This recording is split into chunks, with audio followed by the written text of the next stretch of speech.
Сумна новина, що шокувала. Україна раптово втратила свого першого та єдиного астронавта Леоніда Каденюка. Також з випуску ви дізнаєтесь, на що здатна нова ракета «Нептун», чи досконала санітарка «Богдан», як літати на Мі-24 без пального, де винайшли новий супернабій, та що викриває позиції військ США. Перші 20 років незалежності наша армія не надавала особливого значення нарукавним нашивкам.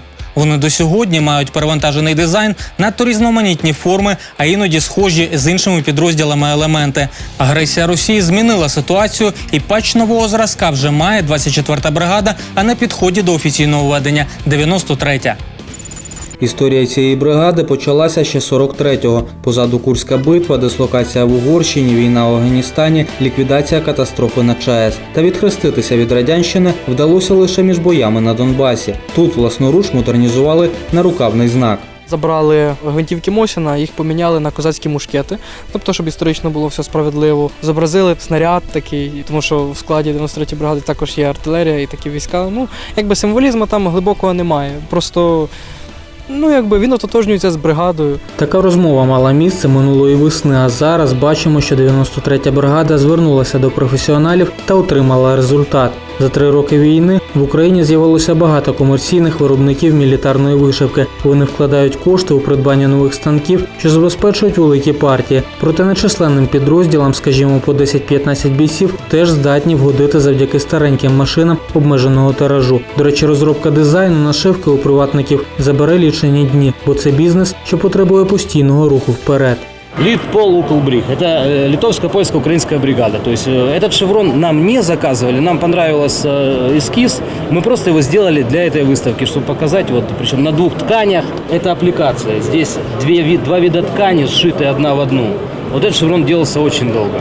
Окрім вишитих і резинових нашивок, харківський виробник ризикнув створити патчі шляхом друку на тканині.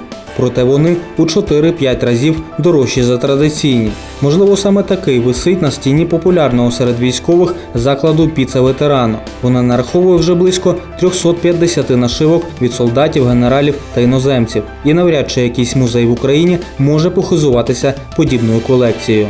Кожний був знятий з себе, кожний був принесений кимось. Це все подарунки, це все пам'ять. Половина, як мінімум, з них – це бойові шеврони, з якими виконувались бойові завдання пацанів. І вони дуже-дуже цінні, кожний дуже цінний.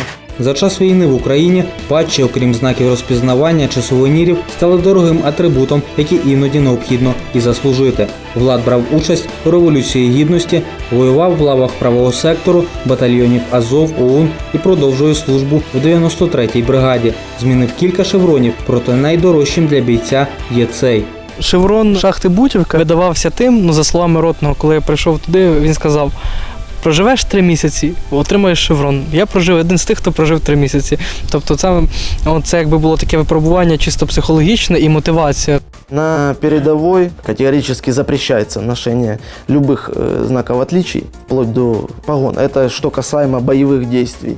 Рассказывали много военнослужащих, что это все моментально просматривается, может обернуться отрицательно для военнослужащих. Тож в бліндажах та окопах Донбасу прижилися переважно кумедні патчі на кшталт хунта, укроп тощо. Хоча в мирній Україні, якщо на самозванці помітять нашивку ДАПу, промки чи бутівки, буде не переливки. Я одного разу їхав в потягу з одним дядьком, і я запомітив у нього такий самий шеврон. Я просто всіх знаю звідти і спитався у нього: а ти хто, і де ти був там, на якій позиції, що це я тебе не бачив там. А він такий: там я за Авдіївкою стояв. Я такий: так до чого тут шахта? Зніми, поки що ніхто не сеє. Українська армія вже має абсолютно новий камуфляж та парадний однострій, але інститут нарукавних нашивок тільки зароджується. 24-та окрема механізована бригада імені короля Данила першою показала приклад проходження процедури введення нарукавного знаку, і цим шляхом має йти решта.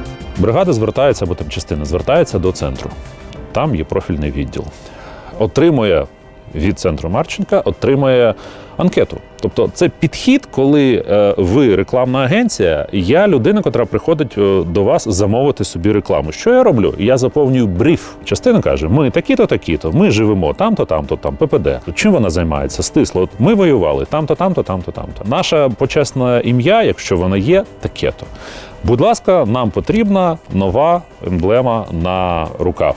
Далі відділ символіки передає заявку групі розробників. На відміну від приватних виробників, вони покладаються на історичність та науковість процесу. Їх мозковий штурм не має часових обмежень. Зате в результаті так званий замовник отримає кілька якісних варіантів, з яких обере кращий. Далі справа за затвердженням у кількох інстанціях – від командира частини до очільника Генштабу. Лише після цього патч має право оселитися на рукаві військовослужбовця. Детальніше про це читайте у наказі номер 606 міністра оборони України. В этом приказе есть основной перечень этих нарукавных знаков. Они будут фундаментом разработки новой системы именно нарукавных знаков, именно этих патчей. Ну, это отдельная часть реформирования военной формы одежды. За попередніми підрахунками, вона забере 3-4 роки, адже маємо велику кількість частин та підрозділів. І це в тому випадку, якщо за досвідом 24-ки оперативно з'явиться чіткий алгоритм розробки та затвердження нарукавного знаку. Суд США поклав відповідальність за знищення рейсу MH17 над Донбасом на бойовика Ігоря Гіркіна та призначив виплатити родичам загиблих $400 мільйонів. А експерти довели причетність Башара Асада до хімічної атаки у передмісті Дамаска 21 серпня 2013 року. Цими хорошими новинами про поганців починаємо інформаційний блок. Днями відбулися перші випробування української крилатої ракети «Нептун». Комплекс наземного базування може уражати сухопутні та морські цілі на відстані до 300 кілометрів. Проект з кількома типами головок самонаведення реалізовано конструкторським бюро «Луч». Зразок складається виключно з українських складових. В Міноборони відбувся круглий стіл, де вирішили покращувати санітарні автомобілі «Богдан-2251» за результатами експлуатації в АТО. У минулі вихідні волонтер Валентина Варава заявила про часті поломки та непристосованість зразка до умов Донбасу, а виробник пояснив несправності неякісним пальним та розхідними матеріалами. Конструкторське бюро «Логіка» поставило для навчального центру сухопутних військ Десна програмне забезпечення комплексу симуляції бойової обстановки Virtual Battle Space 3. Це універсальна тренажерна платформа для підготовки військовослужбовців різних спеціальностей. Симулятор широко застосовується арміями країн НАТО. На заміну недолугим несесорам розробили сумку-підсумок для засобів гігієни, який цьогоріч закуплять та видаватимуть. До речі, група розробки спорядження 281Z в Мюнхені отримала нагороду у конкурсі Polartec Apex Awards 2017 за свій виріб з охолоджуваної тканини. У силах спеціальних операцій випускникам Q-курсу вручили відзнаку «Іду на ви» 4-го ступеню. Випробування, в яких брав участь і наш журналіст Олексій Чубашев, пройшло 10% учасників селекції. До речі, Нацбанк України ввів у обіг 1 мільйон пам'ятних монет захисникам Донецького аеропорту номіналом 10 гривень. У печері біля іспанського міста Валенсія де ля Конспенсьйон археологи знайшли залишки старовинної зброї, що виготовлена з кристалів. Знахідку датують 3500 роком до нашої ери. Набір налічує понад 20 кристалічних насадок для стріл, а також лезо списа довжиною 214 мм. Який саме кристал лежить в основі зброї, не повідомляється. Пентагон занепокоєний тим, що фітнес-трекери американських військових розкривають місця знаходження військових баз. Так, програма компанії Strava пропонує онлайн-мапу, яка видала активність фітнес-девайсів Fitbit та Явбон в безлюдних районах Сирії та Іраку. Мапа працює не в онлайн-режимі, а використовує дані 2015-2017 років. В Ізраїлі розробили суперкулю калібру 5,56, що пробиває броню як бронебійна куля калібру 7,62. Також боєприпас на 30% точніший з відстані 550 метрів. Під час випробувань нові кулі прошили сталеві бронеплити завтовшки 3,4 мм на дистанції 800 метрів. Також супернабій має зменшити вагу, яку солдату доведеться нести на собі. Турецька армія провела балістичні та мінні випробування бронетранспортера Хізір 4х4. Машина від компанії Cat Martiller має 400-сильний двигун, що розганяє її до 110 км на годину та забезпечує запас ходу 700 км. А британське відділення Lockheed Martin передало армії перші 8 модернізованих БМП Warrior 2. Загалом планується осучаснити 380 одиниць. DARPA завершила випробування тримарану Естуф і передала його для подальших тестів Управління військово-морських досліджень флоту США. У Глазго відбулась церемонія передачі ВМС Великобританії патрульного корабля «Форс», яких має надійти ще 4. Водночас з доку верфі «Магазон» вийшла 3-я субмарина «Скорпени» для індійського флоту. Австралійська компанія Drone Shield презентувала нову версію своєї радіоелектронної рушниці Drone Gun. Портативна версія Tactical важить близько 7 кілограмів і здатна збивати безпілотник на відстані до кілометра. Хоч характеристики новинки стали гіршими за попередню модифікацію, тепер оператору не потрібне важке джерело енергії. Airbus Defence and Space поставили ВПС Іспанії 2 винищувачі «Тайфун» в останній конфігурації. Турецький літак для розширеної підготовки Хуркус-Бі днями здійснив перший політ. Тим часом апеляційний суд США відмінив заборону на придбання сухопутними військами США 16 гелікоптерів UH-72A Lakota без тендеру. Аби розрахувати маршрути, координати цілей в навчальних умовах, екіпажам ланки гелікоптерів Мі-24 знадобиться близько 2 годин. Льотчики кажуть, в районі АТО аналогічні завдання виконували і за 30 хвилин. Щоб досягти такої майстерності, потрібна практика не лише на справжніх бойових машинах, а й тренажерах. Про них далі мова. Навики пілотування, навігації, виконання складних маневрів на граничних висотах польоту, дії при відмові обладнання, поломках, помилках або часткового пошкодження. Усі ці базові вправи можна виконувати на симуляторах, що мало чим відрізняються від справжніх 24-ок. Скоро до них планують інтегрувати й інші моделі військових гелікоптерів. Зараз перед нами стоїть ще така задача по комплексуванню різних тренажерів, щоб вони могли в комплексі працювати і льотчики бачили один одного. Це відповідає, скажімо, світовому напрямку в тренажеробудуванні. А вертольоти – то наша перша для України. Вертольот працює в Кнупсі з 2009 року.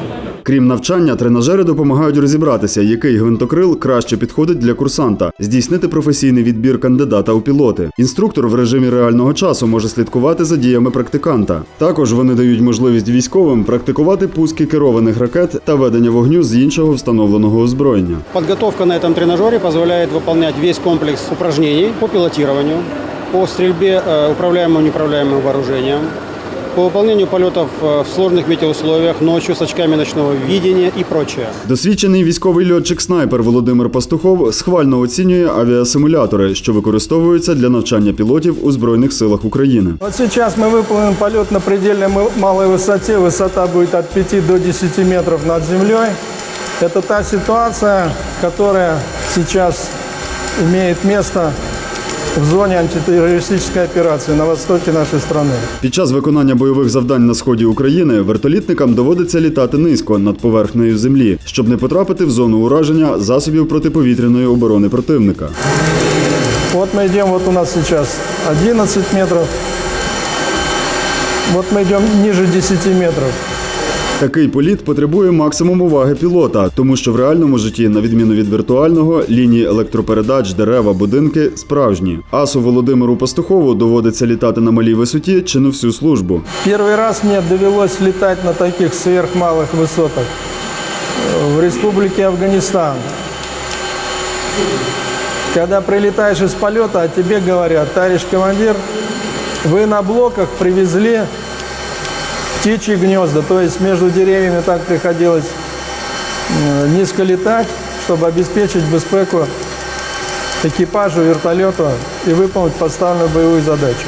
Такі тренажери виготовляють декілька виробників в Україні і в світі загалом. У Збройні сили 7 симуляторів Мі-24 передав львівський концерн Market Mats, що є давнім партнером американської Rockwell Collin. Їх відмінність від наших виробів полягає у різновидності систем візуалізації сектору огляду на 30, 270 і 360 градусів, що суттєво впливає на вартість тренажеру. Пілоти самольоту, які мають досвід і в Афганістані, і в інших точках, які бойові, які мають великий досвід, які нам допомагають, які розказують, як робити, що робити, щоб як довести нашу кабіну до стану до 100% достовірності.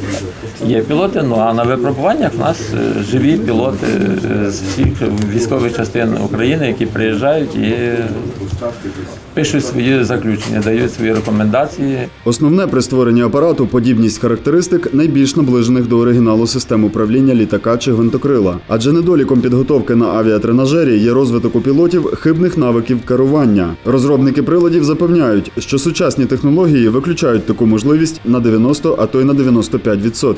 Математическое обеспечение динамики полета, сама аэродинамическая схема, разработана нами совместно с Motor Sich. Мы получили данные летных испытаний, которые проводились в рамках программы модернизации вертолета Ми-24П под версию Ми-24ПУ-1. Я могу достаточно уверенно сказать, что вертолет процентов на 90 летает так, как летает настоящий. Щоб здобути навички пілота першого класу, потрібно мати наліт щонайменше 50-60 годин в рік на бойових машинах. За умови, якщо 250 годин, він буде тренуватись на симуляторах. Звичайно, використання тренажерів зменшує витрату авіаційного газу. Та економія пального не головне. В пріоритеті якісна бойова підготовка пілотів, які в будь-який момент готові виконати завдання за призначенням.